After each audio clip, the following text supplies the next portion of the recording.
Hə uşaqlar, bu gün danışacağımız mövzu köməkçi nitq bağlayıcı mövzusu olacaqdır. Vaxt itirmədən izaha nəzər salaq. Baxın yoldaşlar, bağlayıcının əsas funksiyası odur ki, sözləri, cümlələri və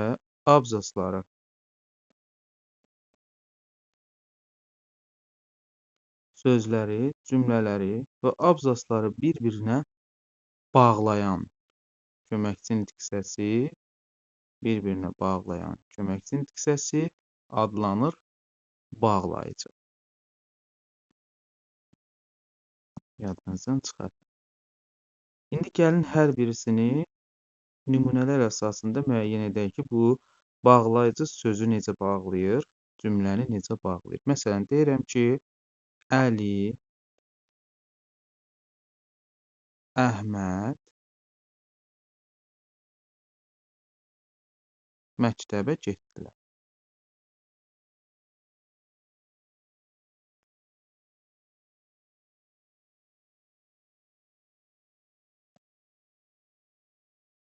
Baxın uşaqlar, burada Əli, Əhməd ifadəsində vergül işlənib. Biz bu vergülü atıb, bura bir dənə və ifadəsini əlavə etsək, olacaq Əli və Vəli, daha doğrusu Əli və Əhməd məktəbə getdilər. Burada və bağlayıcıdır və hansı funksiyanı icra etdi? Əli sözü ilə Əhməd sözünü bir-birinə bağladı. Yəni, iki müxtəlif sözü bir-birinə bağladı. Həqiqətən də bağlayıcı öz funksiyasını icra etmiş oldu. Sözləri bir-birinə bağladı. İndi gəlin digər qaydaya baxaq. Digər qaydada nə deyir? Bağlayıcı cümlələri bir-birinə bağlayır. Gəlin buna baxaq. Deyirəm ki, mən dərsi öyrənmişdim.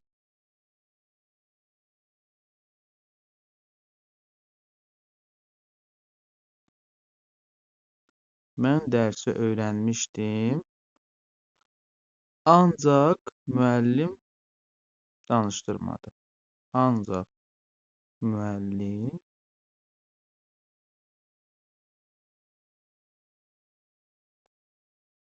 danışdırmadı.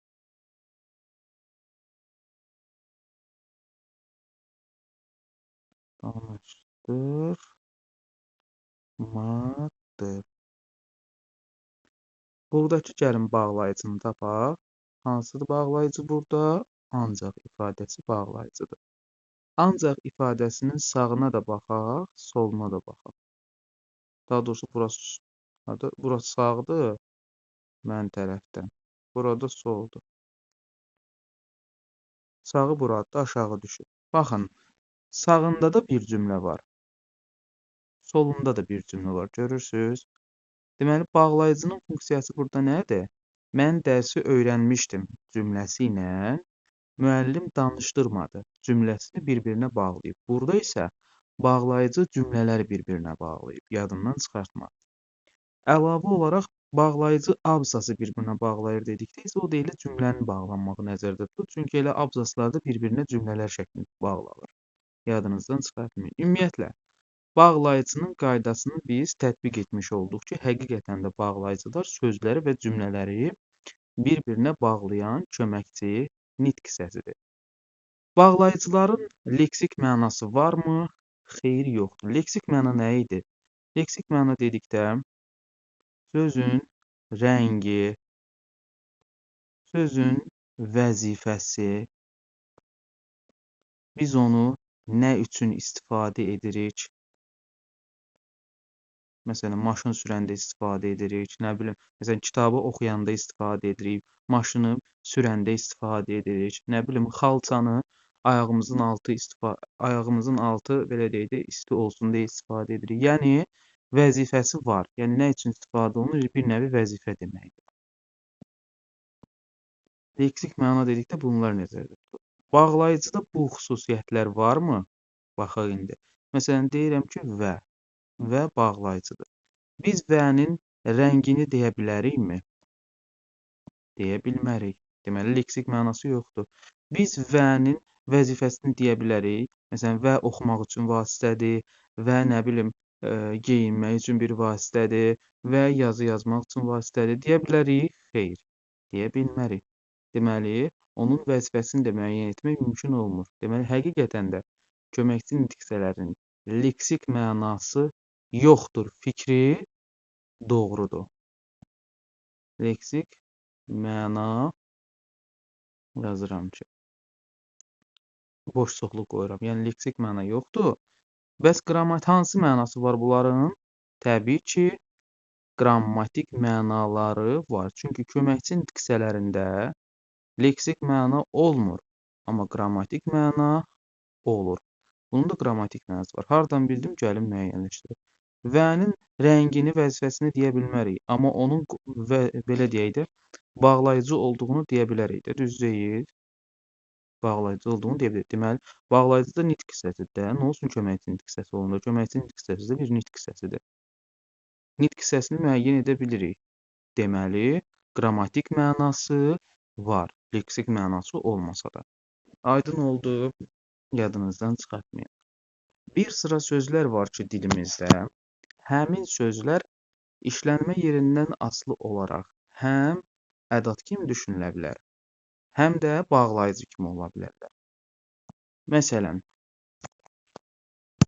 deyə bilərsiniz ki, bəs müəllim, biz həmin sözləri necə fərqləndirək?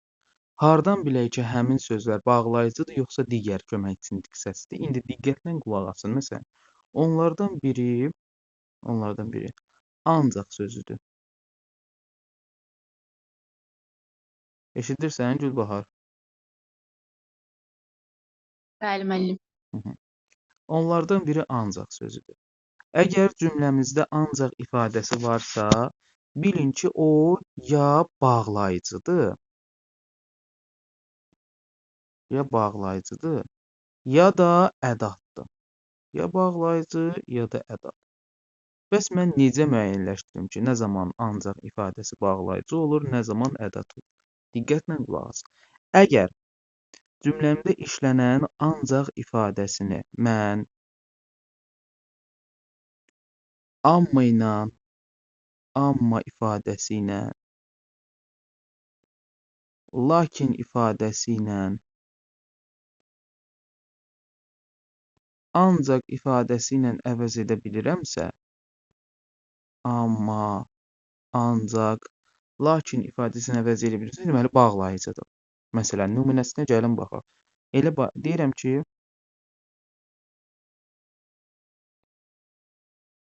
mən yazını yazmışdım.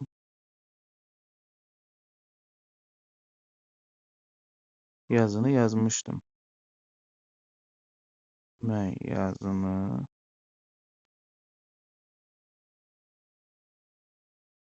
yazmışdım.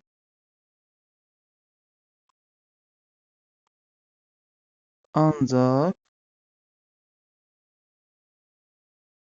o yazmamışdı. Burada lakin deyə bilərik də. Ay, sağ ol. Mən bu cümlədə işlənən ancaq ifadəsini silib yerinə amma yaza bilərəm, lakin yaza bilərəm, ancaq da yaza bilərəm. Ancaq onsuz da var da. Mən yazını yazmışdım. Mən yazını yazmışdım. Ancaq o yazmamışdı, amma o yazmamışdı, lakin o yazmamışdı. Əvəz edə bilirəmmi? Bəli, və edə bilirəm. Deməli, burada ancaq ifadəsi hesab olunacaq nə? Bağlayıcı. Bağlayıcı. Bəli. Yadda saxlayın. Ancaq ifadəsi bağlayıcı kimi işlənəndə özündən əvvəl vergül işarəsi qoyulmalıdır. Burada da ancaq ifadəsindən qabaq vergül işarəsi qoyacağım. Aydın oldu. Yadınızdan çıxartmayın. Bəli. Zeyd yatmışdı burada. Bir də var ki, Bir də var, beləncə cümlə quram. Deyirəm ki, ədad olanda isə ancaq təkcə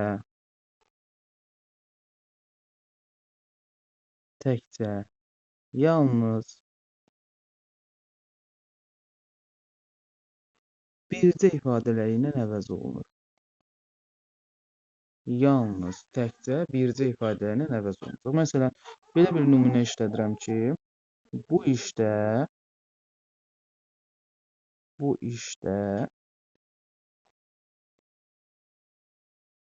ancaq sənə güvənirəm.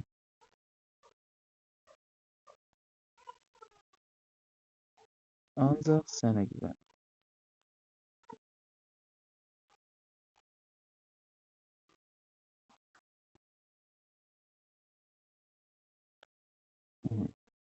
Bu işdə ancaq sənə güvənirəm. Neyniyəcəyik? Yenə də əvəzləmə prinsipindən istifadə edəcəyik.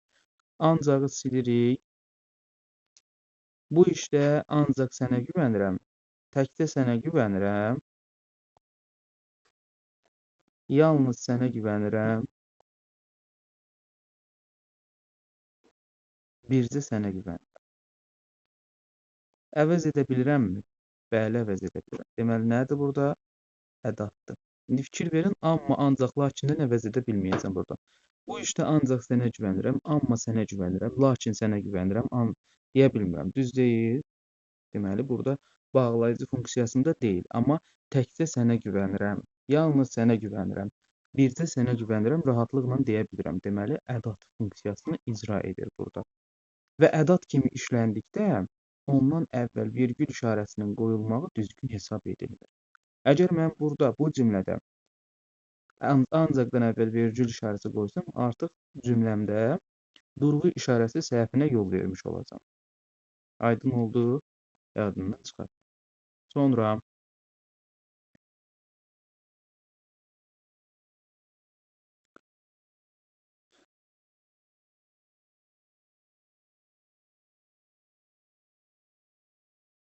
da ilə bağlı olan ifadə.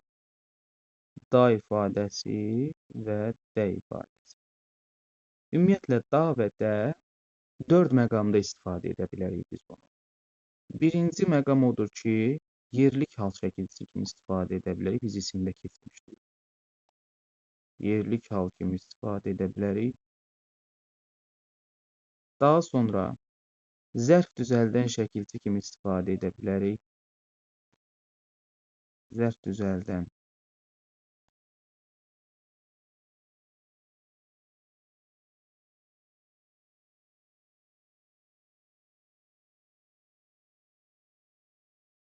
Zərf düzəldən şəkilçi. Üçüncü məqamda istifadə oluna bilər. Deməli, bağlayıcı kimi. Dördüncü məqamda da istifadə olunar ədat kimi. 4 müxtəlif məqam deyəcəm. Burada qeyd etdim. Yadda saxlayın, dadə əgər yerlik hal şəkilçisidirsə, bitişik yazılacaq. Çünki şəkilçilər sözə bitişik yazılır. Bitişik yazılacaq. Zərf düzəldən şəkil bitişik yazılacaq və qrammatik götürüləcək. Zərf düzəldən şəkilçilər, bu da bitişik yazılacaq. Bitişik yazılacaq və leksik şəkilçi kimi götürüləcək amma burada. Çünki gör nə deyirəm, zərf düzəldən şəkilçi. Bağlayıcı kimi olanda təbii ki, ayrı yazılacaq, çünki artıq o nitq hissəsidir. Ədat kimi də olanda ayrı yazılacaq. İndi diqqətlə qulaq asın. Dadəni zərf düzəldən şəkilçi kimi işlədək. Deyirəm ki, yay hansı nitq hissəsidir? Gülbahar. İsim. Sol isimdir. Nə yay? Sonra deyirəm ki, yayda o bizə gələrdi. İndi sual ver buna. Yayda, nə vaxt? Sol. Nə vaxt deyə ismin sualı yoxdur ki? Xeyr. Zərfin sualıdır, zaman zərfi. Aydın oldu. Sol. Hə. İsimdən, yay ismindən şəkilçini artırandan sonra yayda zaman zərfi düzəldir. Deməli, daha burada nə funksiyası nə oldu? Nəsə düzəltdi. İsimdən sifət düzəltdi. Deməli, leksik şəkilçi hesab olunacaq və ayrı bitişik yazacaq. Amma deyirəm ki,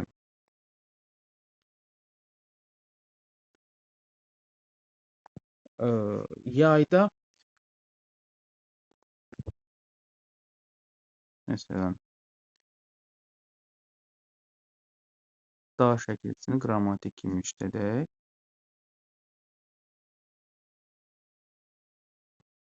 Kənddə pis hadisə olmuşdu. Pis hadisə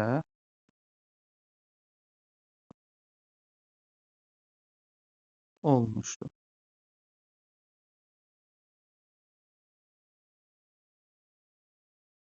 Burada kənd isimdir, kənddə sözü də isimdir. Dəyişmir ki, heç nə. Deməli, yerlik aldı burada.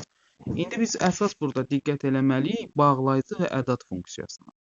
Bunları tapmaq rahatdır. Bir dənə onu bilin ki, dadə köməkçinin diksiyası kimi işlənirsə, o bitişik yazıla bilməz. Gəldik. Əgər dadənin işləndiyi cümlədə dadə bağlayıcı kimi işlənibsə, həmin cümlədə başqaları anlayışı olacaq.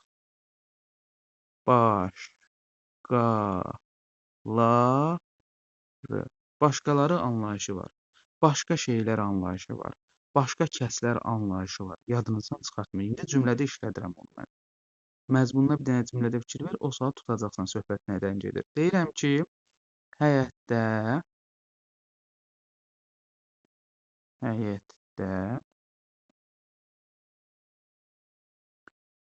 alma ağacı da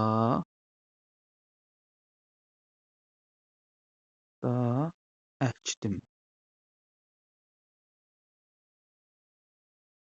Bax, bu cümləni oxuyanda fikir ver, deyirəm ki, həyətdə alma ağacı da əkdim. Başqa ağaclar da əkmişəm deməli. Alma ağacı da deyirəm əkdim. Başqaları anlayışı varmı? Bəli, var. Deməli, bağlayıcıdır burada. Və yaxud da deyirəm ki, mağazadan kitab da aldım. Bunu indi sən izah elə. Burada yəni dəftər düşünə bilərik ki, dəftər zad da alıb. İndi kitabı da istisna olaraq deyir də. Bunda bağlayıcıdır. Başqaları anlayışı da var. Başqa şey anlayışı da var da. Kitab da aldım. Kitab da aldım deyirsə, deməli bundan əvvəl başqa şeylər də alıb. Yanında deyir ki, kitab da aldım. Və yaxud da deyirəm ki, Əli müəllim də iclasda çıxış elədi. Bunu izah elə. Yəni başqa müəllimlər də iclasda çıxış eləyiblər. Sağ ol. Bəli, tamamilə doğrudur. Anladın? Əgər bu məzmunda işlənibsə, dadə burada bağlayıcıdır. Yox, əgər biz cümlədə işlənən dadəni dana və dəni ilə əvəz edə bilirəmsə, əsasən Şirvanlılar, Sabirabadlılar işlədir bunu. Gəl dənə, get dənə, danış dənə, gül dənə sizə yad olanlardır deyil. Ay sağ ol. Əgər mən dadəni dana dənə versiyasına gətirə bilirəmsə, deməli bu hesab olunacaq ədad. Məsələn, deyirəm ki,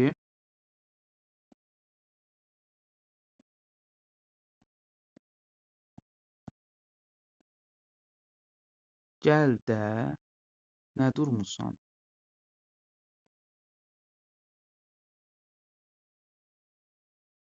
Biz bilmirik burada də burada bağlayıcı yoxsa ədaddır. O saat nə edirik? Dənə qoyaq yerinə. Gəl dənə, nə durmusan? Qoya bildim. Bəli. Deməli ədaddır. Ədaddır. Başa düşdün? Danı dəni versiyasına gətirəcəksən.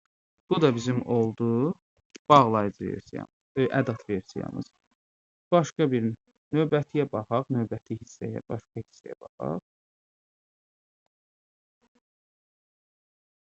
Deməli, ki ilə bağlı olan məqam. Ki ifadəsi cümlədə şəkilçi olar,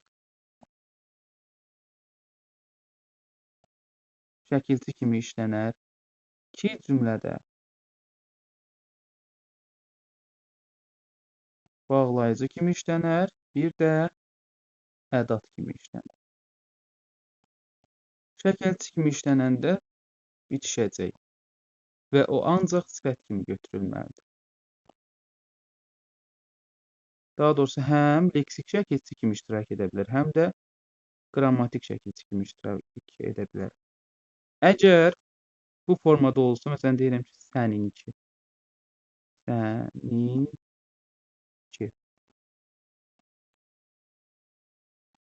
Qrammatik deməyim.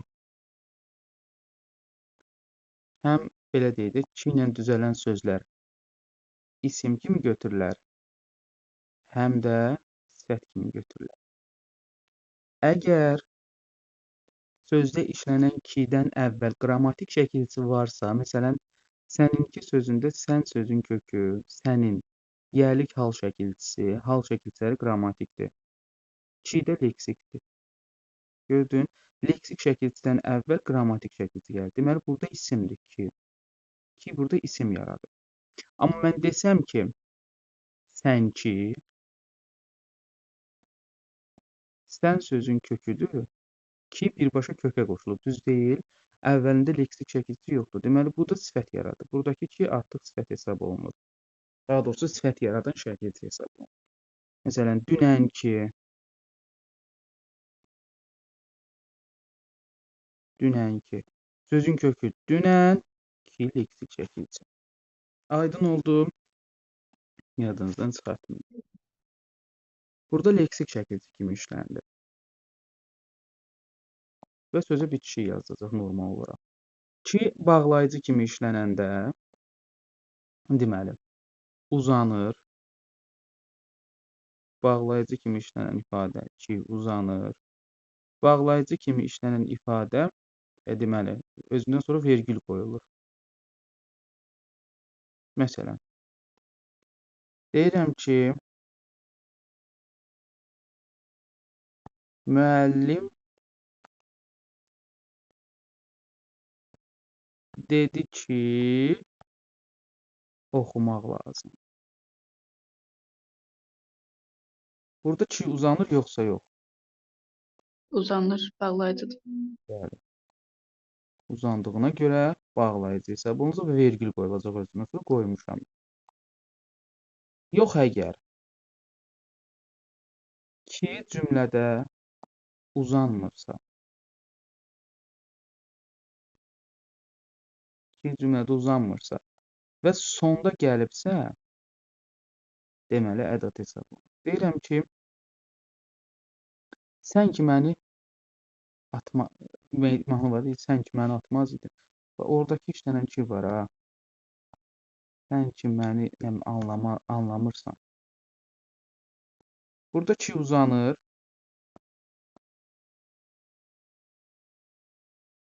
Verməli uzanmır, sən ki. Hayır, sən ki Oldu məni ki. anlamırsan, eybi yox, neynək. Uzanmırsa deməli ədat. Ədat. Və yaxud da sonda gətirsəm, deyirəm ki, belə demişdin ki,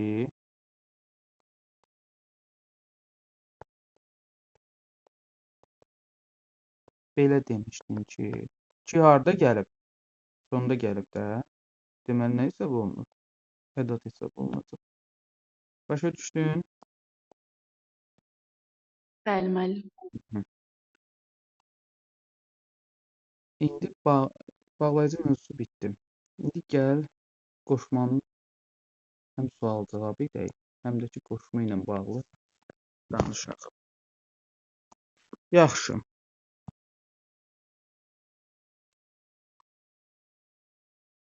Deməli, yadda saxlayın ki, qoşma ilə bağlı qeyd deyirəm. Əvvəl, sonra, qabaq. Bunların əvvəlində dandəm varsa, bunlar qoşma hesab olunur. Yoxdursa, zaman zərfidir. Əgər bunlardan əvvəl dandəm yoxdursa, bunlar hesab olunur zaman zərfləri. Məsələn, deyirəm ki,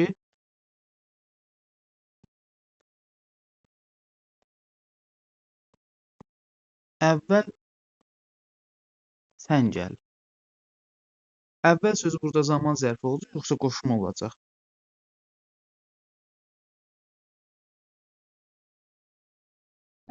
Qoşma. Mən indi nə dedim? Əvvəl, sonra qabaq sözü, qabaq qoşma, dandən varsa qoşmadır. Dandən yoxdursa o zaman zərfidir. Burada dandən var. Deməli, nə hesab olunacaq burada? Zaman zərfi. Zaman zərfi hesab olunacaq. Bəli. Deyirəm ki, səndən əvvəl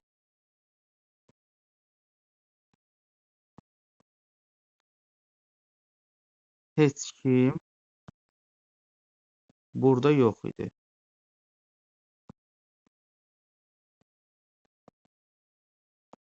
Burada əvvəl sözü qoşmadır, yoxsa zaman zərfidir?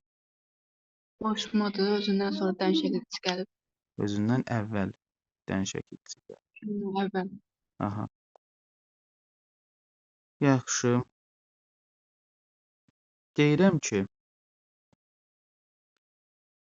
qoşmalarda amonimlik var.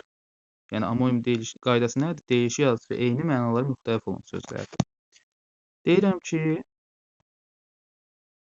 sənə sarı gəlmək mənim həmişə düşüncəmdə olub. Sonra deyirəm ki, əlimi sarı. Sonra deyirəm ki, sarı köynək. Bunlardan hansında qoşmadır? Birincidə istiqamətli qoşmadır. Ay, sağ ol. İkincidə feildir. Üçüncüdə də rəng. Ay, Sifətdə yəni. ay, sağ ol.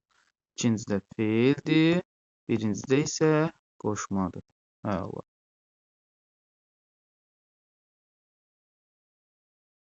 Deyirəm ki, bu kitablar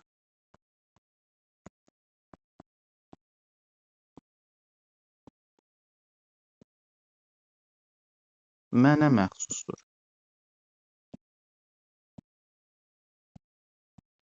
Səncə bu cümlənin xəbəri məxsusdur sözü olar, yoxsa mənə məxsusdur?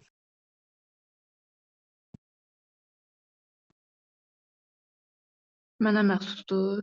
Niyə? Dır şəkilçisi var axı. Belə bir söz demişdi. Bəli, demişdim. Qoşmanın qaydasında nə demişdik? Demişdik ki, qoşma qoşulduğu sözlə birlikdə cümlə üzvü olur. Dır qoşulub, bəli.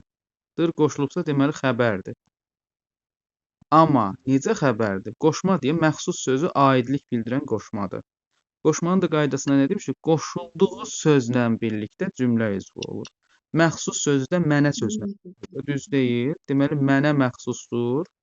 Bütöv xəbər olacaq. Təkcə qoşmanı xəbər kimi götürə bilmərəm, çünki qoşma köməkçi nitq hissəsidir. Cümlə üzvü ola bilməz. Həmçinin yadda saxlamaq lazımdır ki, qoşmalar isimləşə də bilər. Məsələn, bir var, sənin kimi adamları çox görmüşəm.